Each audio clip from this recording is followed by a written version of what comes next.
पिछले एपिसोड में 7 लोगों ने टैन्यू को चारों तरफ से घेर लिया था क्योंकि वो सभी मिलकर टैन्यू के स्नैक्स को लूटना चाहते थे। इसके बाद डुवान किसी टेक्निक का यूज करता है जिसमें से एक ड्रैगन निकलकर टैन्यू पर अटैक करने की कोशिश करता है, लेकिन टैन्यू को कुछ नहीं होता और वो खुद को आसानी से बचा लेता है। तभी बाकी लोग भी इसके साथ मिलकर टैन्यू को पकड़ने का प्लान बनाते हैं और फिर सभी एक साथ मिलकर अपनी अपनी पावर का यूज करने लगते हैं। इसके बाद यहाँ पर एक बहुत ही पावरफुल फॉर्मेशन बनने लगती है। यह लोग सोचते हैं कि इस फॉर्मेशन से वो टैन्यू को आसानी से कैद कर लेंगे और फिर उसको मार देंगे, लेकिन अब टैन्यू भी अपनी तलवार निकाल लेता है। इसके बाद अब डुवान भी अपने किसी स्पेशल अटैक के लिए तैयार हो जाता है और किसी टेक्निक का यूज करता है। फिर इसमें से एक बहुत ही पावरफुल ग्रीन कलर का पाइथन निकलता है और टैन्यू को बहुत आसानी से कैद कर लेता है। अब इस बात से डुवान खुश हो जाता है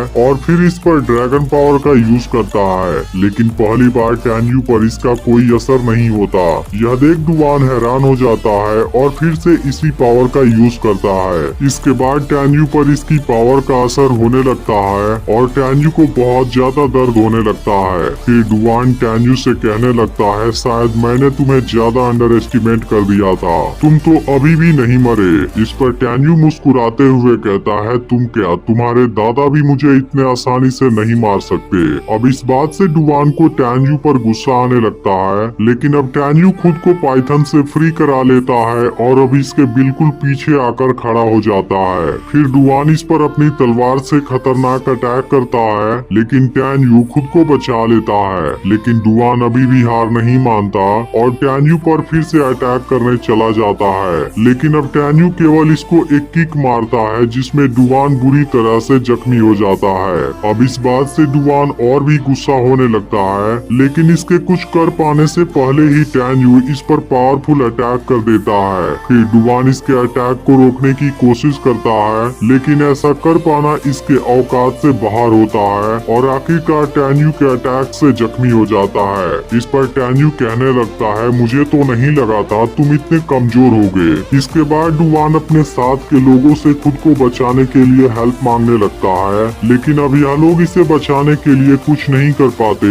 और टैन्यू इसे अपने पैर के नीचे दबा देता है। अब यह सब देखते ही बाकी लोग हैरान हो जाते हैं, क्योंकि टैन्यू के पास केवल 7th लेवल वाली सोल मिरर है, लेकिन वो इतना पावरफुल कैसे हो सकता है। इस बात पर इनको यकीन नहीं होता, लेकिन अब दूसरा आदमी समझ जाता है कि असल में यह सब कुछ टैन्यू का बनाया हुआ प्लान था, जिसमें यह सभी बुरी तरह से फंस गए हैं। वहीं अब डुवान कहता है, तुम लोग मुझे बचाने के लिए कुछ करते क्यों नहीं? अगर तुम मुझे बचाओगे फिर मैं तुम सभी को बहुत ज्यादा स्नैक्स दूंगा। तभी एक आदमी कहने लगता है कि हमें उसके अटेंशन का फायदा उठाना चाहिए, क्योंकि अभी उसका पूरा अटेंशन डुवान के ऊपर है, जिसका फायदा उठाकर हम उसको आसानी से मार सकते हैं। क्योंकि अगर हमने भागने की कोशिश की फिर कोई भी नहीं बच पाएगा और टैन्यू सभी को एक एक करके मार देगा। इसके अलावा हम सब अभी ग्रेट सन डिस्ट्रक्शन फॉर्मेशन में हैं, जिस वजह से टैन्यू हमारा कुछ नहीं कर सकता।